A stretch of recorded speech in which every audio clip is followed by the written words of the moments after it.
极品少尉，火锅味不是，火鸡味锅巴毛。说实话，就这2个人的名字一出来，我就已经感受到这把游戏的不简单了。而事实证明，也确实是不简单。明明开的是超凡局，但疑似是开到了超人局，只是短短的打了2个回合。我靠，这是挂！雷娜，这个雷娜是挂。张国荣就已经嗅到外挂的气息了。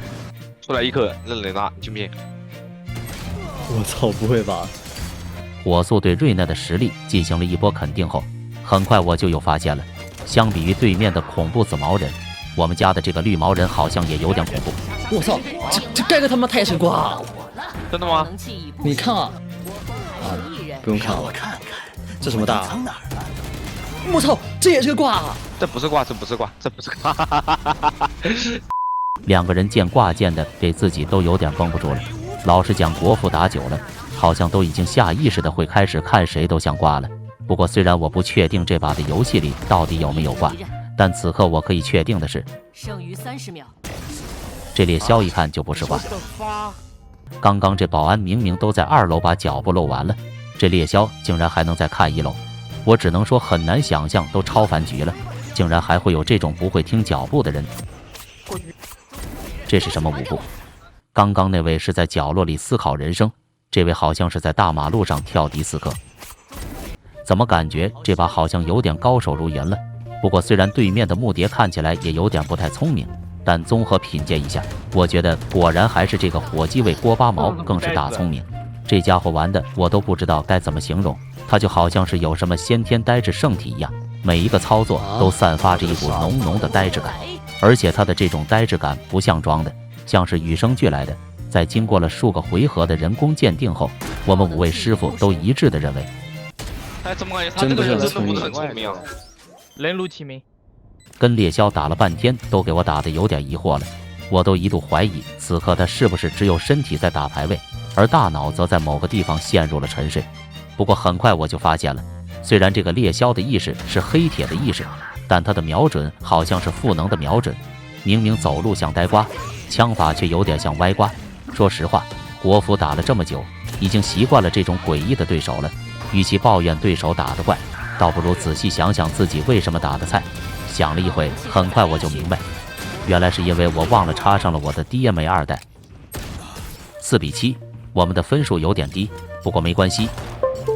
自动锁头已开启，因为我已经插上了我的 USB，U 盘一插，语音一起，手感火热，所向披靡。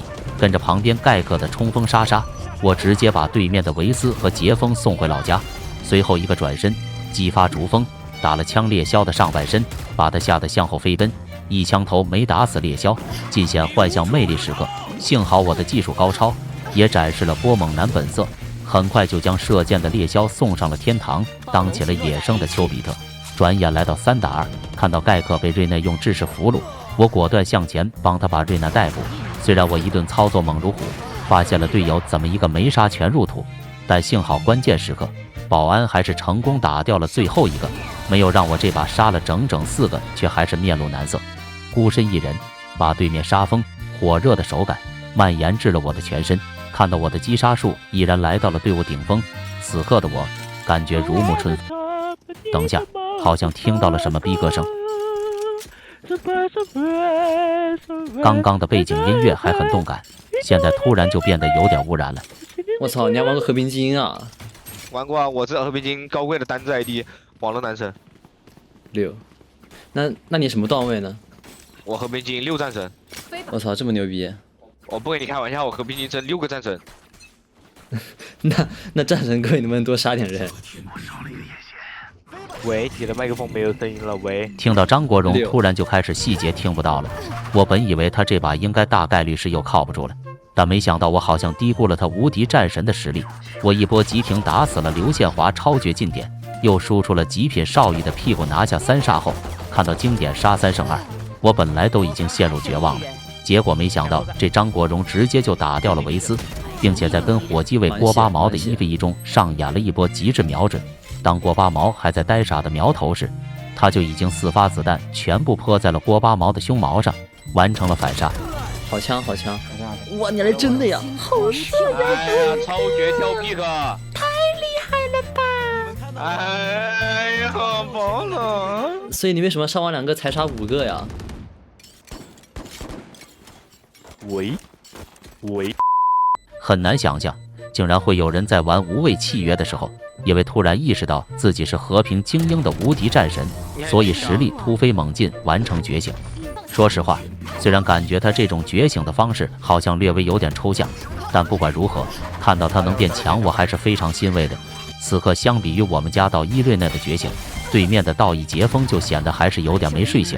打完这把后，我看了眼战绩，很明显，他和我之间还是有一些小差距的。不过仔细想想，有差距其实也正常，毕竟我的杰锋可是港服、国服双服神话级的杰锋，对面的这一个小小的超凡杰锋打不过我还是情有可原的。一波从容跳跃，拿手枪轻松打掉了木蝶后，来到了我和维斯的1v1残局。虽然我的主武器被缴械了，但不怕，局势越差胆子就越是要大。脑海中回想起了前几期那个自信冲出来抓我的杰锋，我也是直接果断的一个自信冲刺。只要他们招惹了一个人，就是跟我们维斯去 B 了，好像前2把都在 B。这种吃傻的孩子，刚出家门就没了15滴血，心情突然就有点不是很好了。本来刚刚还在嘲笑对面的杰锋玩得很抽象的，但没想到打了一会才发现，原来我自己打的甚至比对面的杰锋还要抽。算了，好像也还是没有他抽象。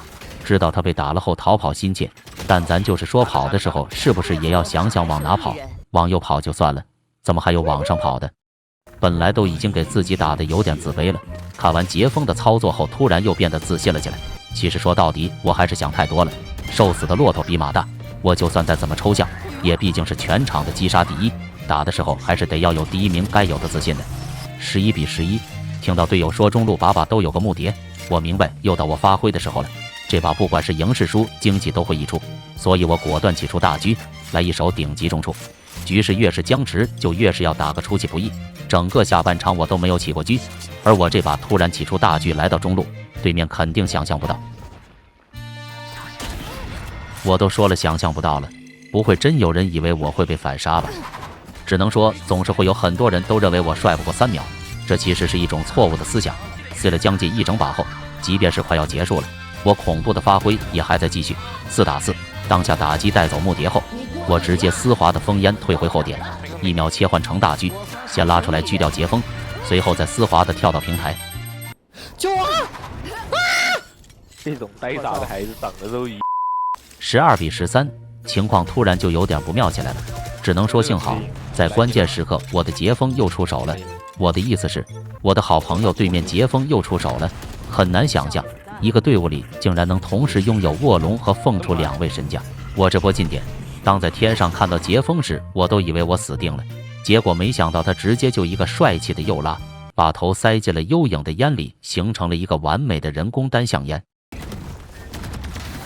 我操，有傻逼！说实话，我也是第一次看到这么顶级的操作，感觉他但凡打的有点失误，也不至于全是失误。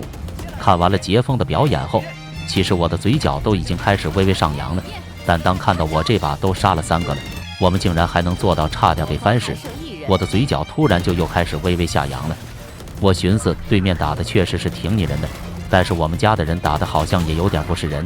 我发现如果我们想赢，那我好像每把都得至少杀2个才能赢，一旦我没有杀到至少2个，那这把大概率就要危险了。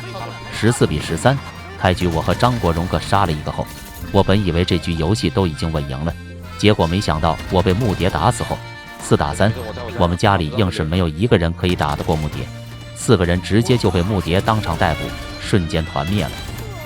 枪上的挂件是一副笑脸，人的脸上已经是一副司马脸了。对面的实力不可怕，可怕的是在不知不觉间，张国荣竟然都已经是我们队伍排名第2的水平了。以张国荣的实力，竟然都能打到队伍第2，毫无疑问，这把的其他队友打得有多恐怖，已经不言而喻了。虽然我已经想点平局了，但为了不让这40几分钟的游戏白打，我并没有平。而事实证明，点了平局只是游戏白打，不点平局，那就是我们白被对面单方面暴打。单核体系终究还是不如多核体系的。最后这把游戏，在我一波进点被家里的幽影完美推黑后，就这样痛苦的结束了。输了，结束了。哎，守方获胜。